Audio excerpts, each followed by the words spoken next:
All right, hold on 1 second, guys.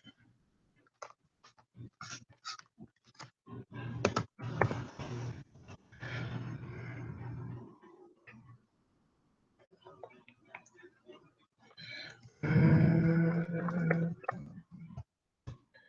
we go. And oh, it was 20 seconds ago. I don't know if that's the one that I'm doing now or not. Sorry if I had to restart it, guys.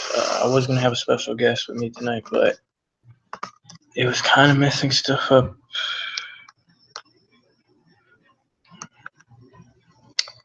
So, give me 1 second.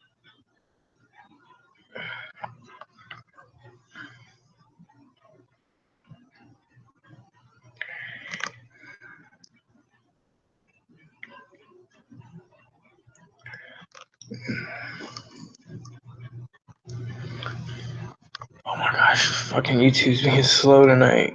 Like, what the fuck?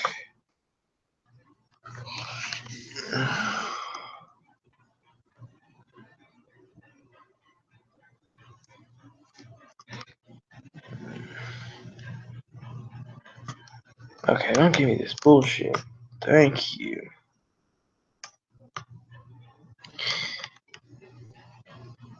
Okay, I think this is the right one that I clicked on.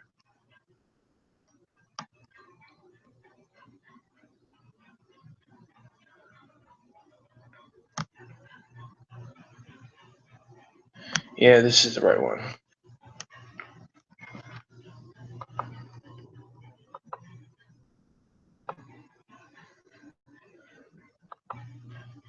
One second.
Okay.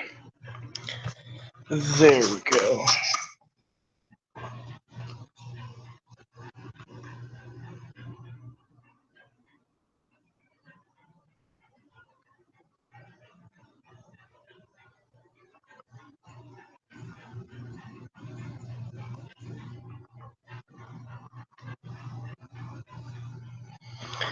Alright.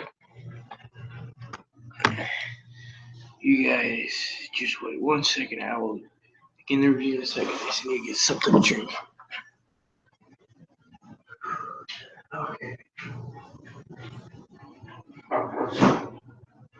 Let's see.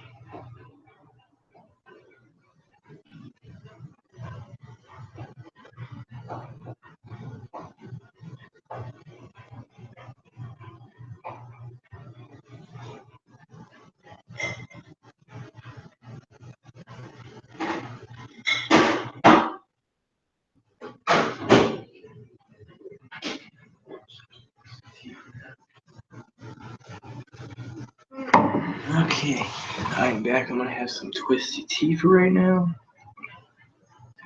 Haven't had this in a long while, but twist some bitch off. Yo, what up?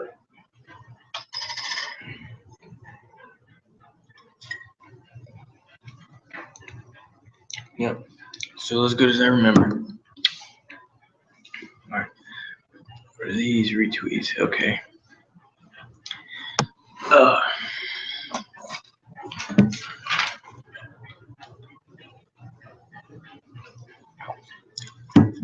Now, like I did with the last two pay-per-views, and I'm gonna do it with every pay-per-view that I'm gonna review live, is I write down all the matches just in case I forget.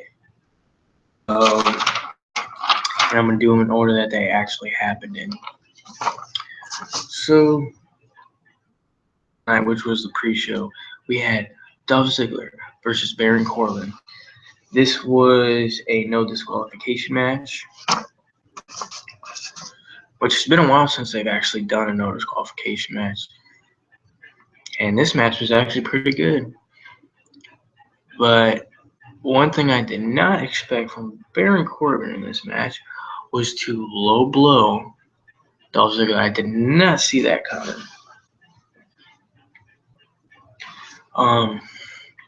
One thing I liked that Dolph Ziggler did was he does that jumping DDT that he likes to do, but he did it different than he normally does, which kind of surprised me, but it was still pretty good that he did it. But one thing that Dolph Ziggler screwed up on is when he was trying to do a certain move. I don't remember what it was he was trying to do, but he was doing a certain move. As soon as he was about to do it, Baron Corbin caught him at the end of days, and that was the end of that match. So I'm not really going to talk about much with that match. It was still a good match, but I want to get to the main matches of the night. Okay. Now, here's the first match on the main card, which is the Usos versus Carl Anderson and Luke Gallows Tornado Tag Team match. This match was fucking awesome. Even though Carl Anderson and Luke Gallows got the win, this was crazy. One thing I liked is that at first the Usos were taking out one of the members of the club and just double teaming the other, and then turns tide on one of the Usos where they got double teamed. But thing that I thought was really cool, that Carl Anderson was running on the side of the apron. Not Doc Gallows, that's his indie name. Luke Gallows. I wish they would have just stuck with Doc Gallows, but whatever. Luke Gallows had, I don't remember which Uso it was because I can never tell the difference anymore of who's who. He had one of the Usos on his shoulders, and Carl Anderson starts running off the apron and does that kick that he does. And it was actually pretty cool. I think that's the first time I've ever seen him do that off the apron.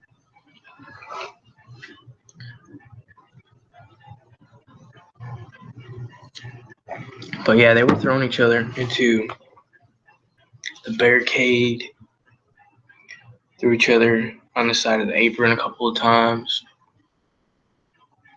But nonetheless, Luke Gallows and Carl Anderson got the win. They did their move. It's something called Magic. I don't remember the name of it. If anybody can remind me what it's called, please let me know.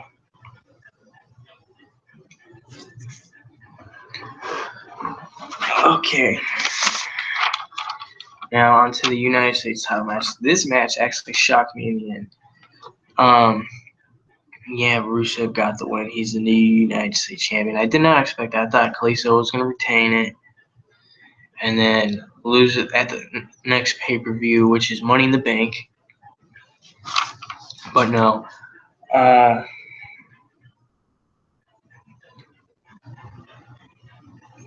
Rusev completely dominated this match, guys. I kid you not. Yeah, he's a big dude, but I actually thought that Kalisto was going to come out with the win. I was wrong. So Rusev does that super kick that he normally does, and that was basically the turning point of the match to help him win. And when Rusev completely dominated this match, he completely fucking destroyed Kalisto. It was ridiculous. And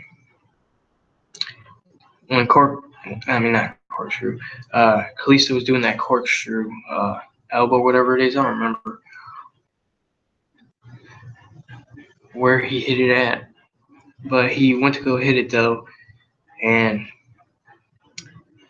damn, he completely fucked that up. He was trying to go for the Salito del Sol. That did not work out, and then Rusev just completely squashed him with the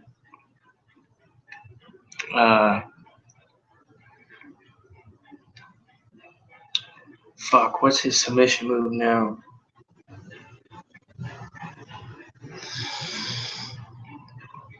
Tyler Billy Wilcox. If you can remind me what his freaking submission move is called, please type it in. I can't remember it right now, but he used that submission, and he does it the normal way, but he did it like he did last week on Raw, where he bent his back like this, or he was bringing it back, and then he wrapped his legs around him while he was laying on his back, and it only took maybe 4 seconds before Kalisto started tapping.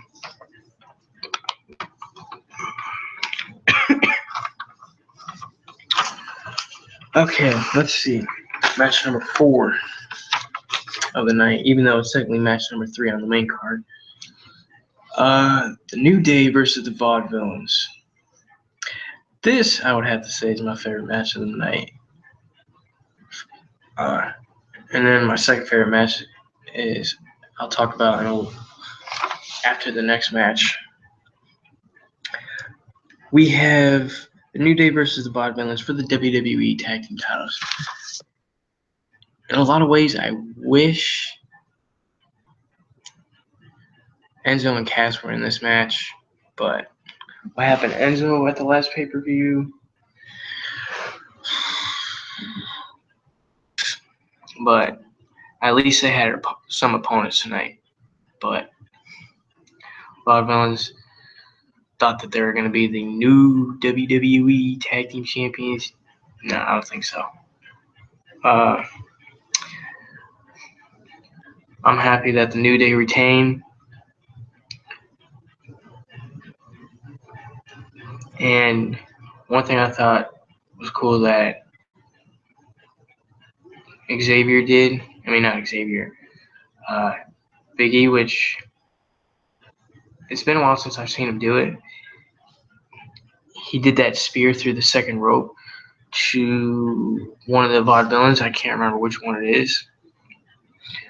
And they both hit the barricade. Big E's head hit the barricade, and he still was able to finish the match. And Xavier, he did this one move. I forgot what it was, but apparently it ended the Vaudevillains, and the New Day retained the WWE Tag Team Championships. Oh, I remember what Rusev's move was called, the Accolade. You don't have to type it in now.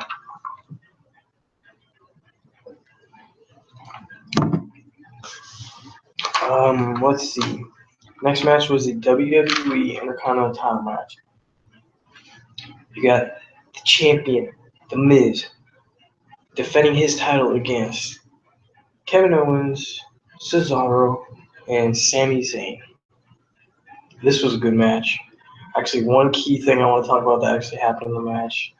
Actually, it's 3 key things. Is it 3 or is it 4? No, it's 3 actually. In the beginning of the match, as soon as that bell rang, Sami Zayn ran to Kevin Owens and hit him with that Halua kick, and Kevin Owens was knocked out for a bit in the match. And then Cesaro uppercut freaking The Miz in the beginning. So the second thing I want to talk about is Kevin Owens hitting 3 cannonballs in the corners. And then the third thing that was really good was when, let me move this closer. When uh, Kevin Owens and The Miz had Sami Zayn on the turnbuckle and they were going to do a double suplex off the turnbuckle to him. But here comes fucking Cesaro and grabs both The Miz and Kevin Owens' leg and does a power bomb. That's just crazy. But Tyler, I know you're going to be pissed at this. Fucking Miz retained the title. I wanted to see Sami Zayn or Cesaro become the new Intercontinental Champion, but that did not happen. So, Miz wins, of course. Next, we got my second favorite match of the night. Dean Ambrose versus Chris Jericho in the Asylum match. This match was fucking crazy. I mean, they had fucking a mop, a bucket, a whip. Well, it wasn't a whip. I don't remember what it actually was. But they were whipping each other with it. Nunchucks. And Dean Ambrose was actually doing the thing that people would actually do with nunchucks. And let's see, what else did they have? A candlestick. They had the pot there. What else? Straight jacket. And thumbtacks they had. And I think there was a few other things, but I don't remember what they were. This match was fucking awesome. Reason being is because this was actually the funniest part of the match. Chris Jericho was trying to put on the straight jacket on him.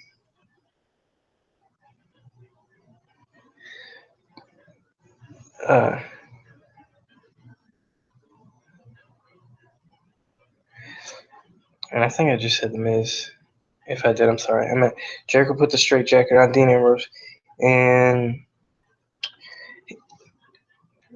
Dean Ambrose was like, "Nah, fuck that. You are not putting this straight jacket on me." He was actually reversing as soon as Jericho was gonna tighten it up. He gets out of it,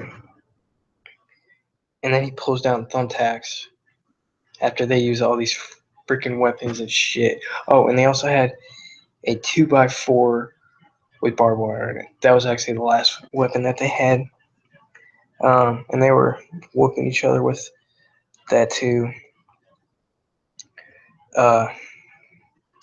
So yeah, so many freaking Dean Ambrose grabs the bag of thumbtacks, pours that son bitch in the corner, and freaking Dean Ambrose picks Chris Jericho for a powerbomb and powerbombs him onto the thumbtack. That was fucking amazing. And then he hits him with the dirty deeds onto the thumbtacks. Match is over.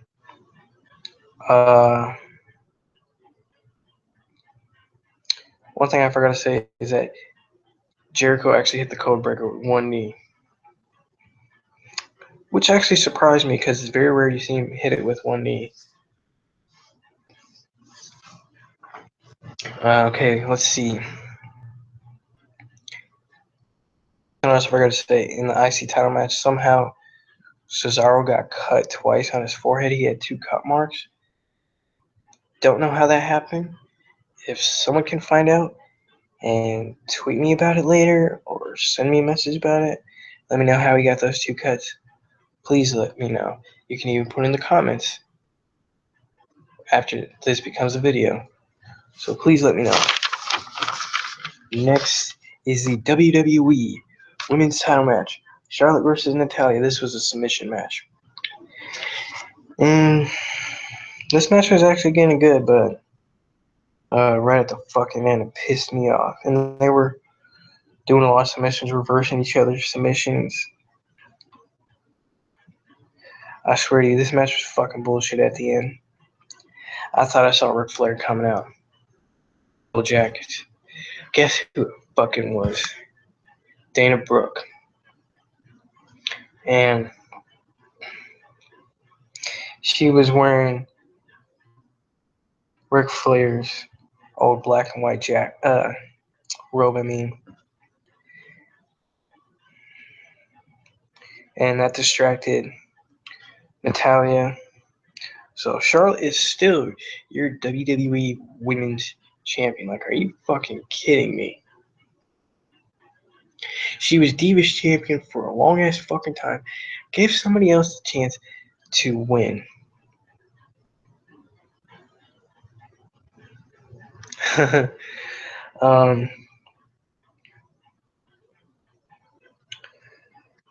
So then after Natalya taps out, here comes Rick. And they all celebrate, which is bullshit. So now to the final match. This was a good match. It was amazing. And it's actually my third favorite match of the night. And I'll tell you why.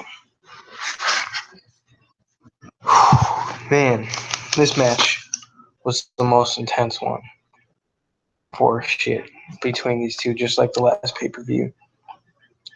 Freaking, they were fighting at the kickoff table. Freaking AJ Styles jumps off and does the phenomenal forearm. They go back to ringside. The crowd too, which was amazing. They went back to ringside. And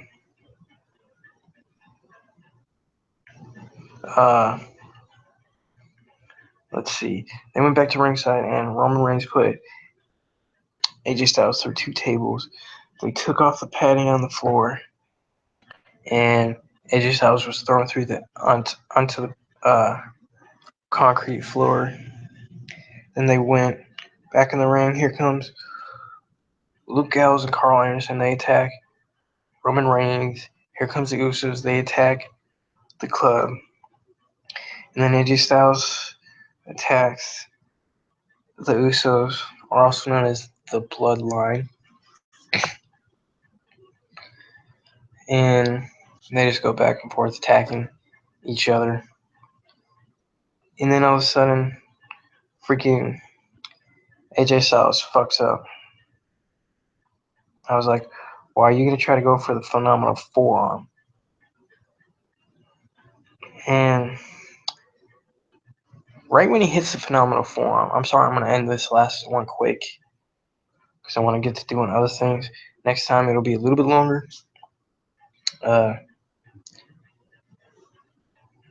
AJ Styles hits the phenomenal forearm. Oh, just before I say this, AJ Styles was posted up at the barricade. Freaking Roman Reigns hits the barricade and misses AJ Styles because AJ moves out the way. And now I'm going to get to the last part. AJ Styles hits the phenomenal forearm, right? And right when he hits that, he tries to hit it. Roman Reigns catches him with a midair spear. 1, 2, 3. It's over. I actually thought AJ Styles was going. I was hoping he was going to win. But here's the best part of the night. And this is the reason why I'm going to end it quick before I get to the other things. Everybody, Seth Rollins came back. I was fucking happy. Made my night. He comes out of nowhere, and I had a feeling he was going to come. Didn't know when. He came out of nowhere. And just getting his hand raised, holding the championship up like this, and all of a sudden, here comes Seth Rollins waiting for him, and he turns him around and hits that sumbitch with the pedigree.